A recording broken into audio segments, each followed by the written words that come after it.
and that's Women at Work.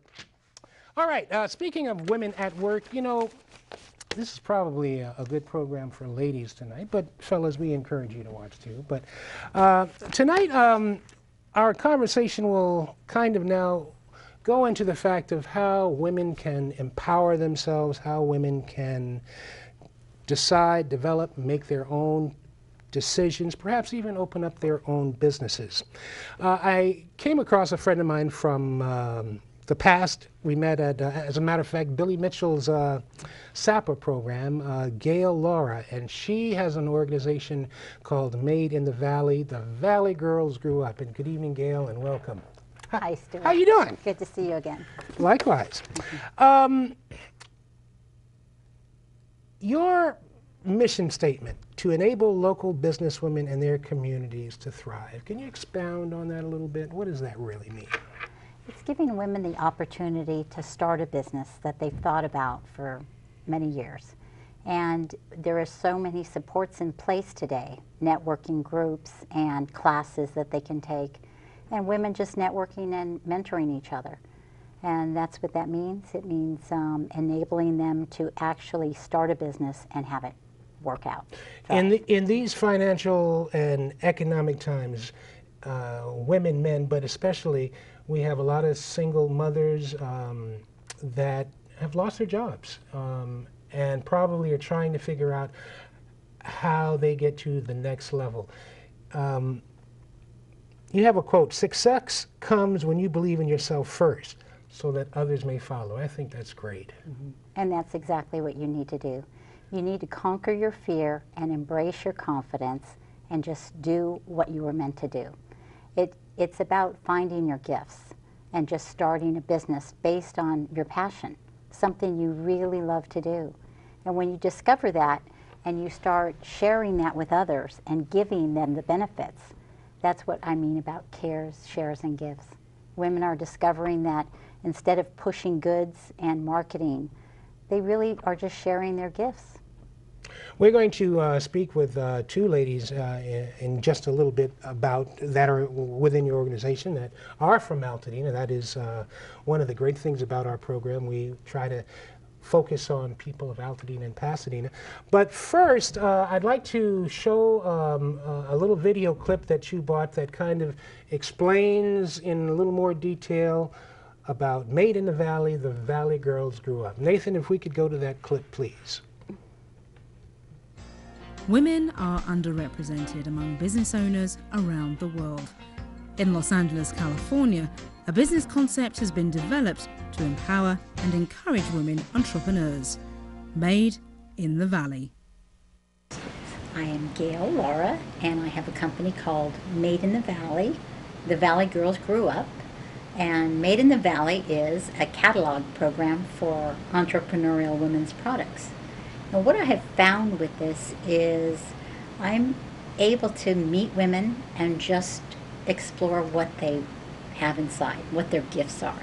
You know, we all have something that we really thought about doing or want to do and special talents to do, but we don't always explore them because we get caught up into life where it starts telling us what to do instead of us start seeking what's inside of us to share. We really have to think about how we live. And you know how we live? Community. What's important right now is our family and our friends and our community. What we care about, how we're going to share it, and how we're going to give to our community. Okay? It's about sharing who we are inside. I have fibromyalgia and my needs are so crazy that, you know, who's going to hire me? Well, the government didn't think I qualified for disability, so I just decided, well, okay, what am I going to do? I have enough energy to do something, but it's got to be in a controlled environment. In the meantime, I've been making jewelry for people, for my friends, for family, and they said to me, every time I wear your jewelry, people are just wild about it. Where'd you get that? Who made that? We love that. One day it just sunk in that, you know, that's something I could do at home. So what I found was by sitting down with women, you know, each time, my walking buddies actually in the morning, and start talking about what I wanted.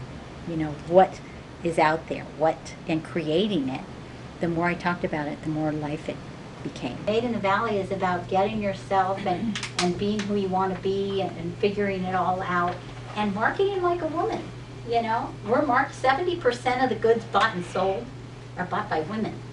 So we make decisions, and we need to start looking at those decisions as something powerful. Made in the Valley feels very much like a win-win. Learning and sharing, you know, as women, the traps that we fall into, identifying what we have in common, what are similar traits as multitaskers, you know, what we are trying to do in terms of fitting into the male model, and we share with each other, you know, ways to accept ourselves and to accept what we can do and to accept our creativity and to accept that we are leaders also, you know, that it's really about supporting. And I believe that, you know, in any success story, it's really about interdependence. It's not about codependence, it's not about independence, but it's about interdependence. We're getting the courage to move out and do a project that's been in our mind for so long. Put them in a catalog and invite other women like you to do the same. I thought of Made in the Valley first in the San Fernando Valley, getting our hands around the Valley Girls Grew Up. But I do see this as the Glendale girls and the Santa Barbara girls and, you know, so many other areas. And that's when I said, you know what? Handcrafted goods, locally made, have value.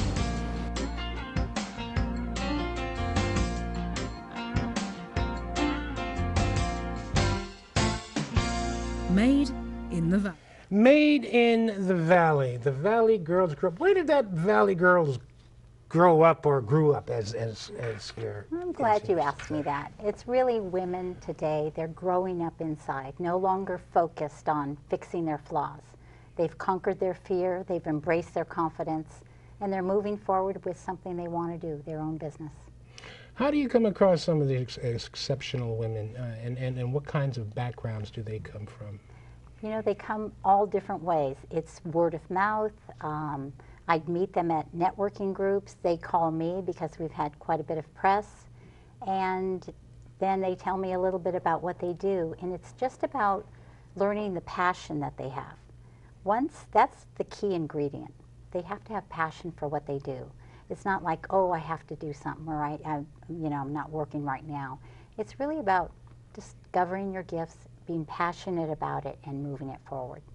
You know, speaking about the press that you received, that's how I learned. I said, well, I wonder if that's the same Gail Lara I was on the way to work here one day, and I listened to KFWB, and I'm driving and listening for the traffic, and all of a sudden I hear this radio story about this Girls in the Valley Grew Up, and the reporter mentioned your name, Gail Lara, and I said, what if that's the same Gail Lara? And then subsequently when I saw you and Peter at the SAPA event, I had confirmed that it was you. So this is wonderful. And that's how I'm here. And how did you start? I mean, when did you start this project? I mean, a couple of years ago, or? Actually, last year I took some classes at VEDC, Valley Economic Development Center, to the entrepreneurial training class to do my business plan. And that's the most important thing you have to start, is a business plan. Once it was done, I just said, you know what, I could go home, put the books on the shelf, and let them get dusty, or I could just keep doing it. And that's when I made that decision to do it. And subsequently, it has been a wonderful project. We're going to talk with Pam and Marguerite. We're going to take a little break. You've got some wonderful items to share with us, and I'd like to hear from Pam as well as Marguerite, how they got involved into the organization, as well as, you know, what this, and you've got some marvelous jewelry here. This is brand new. Marguerite just brought this to me today. I went to her place just a few days ago, and I said, can you make me something out of these colors, my colors? And one of the ladies in the video made that wonderful necklace. That's right, Crazy Karma. Now, do these ladies also make some of this jewelry? You just said that somebody made this? Absolutely. The woman coming on next made this for me. It's some beautiful turquoise. Isn't it? It's a Tibetan turquoise. All right. Well, we're going to find out more about Made in the Valley. The Valley Girls Grew Up. And when we come back, we're going to be joined by Pam and Marguerite, two ladies that are involved in this organization, find out their points of view and look at some nice goodies, that and a whole lot more coming right ahead here on Conversations. Back in a moment.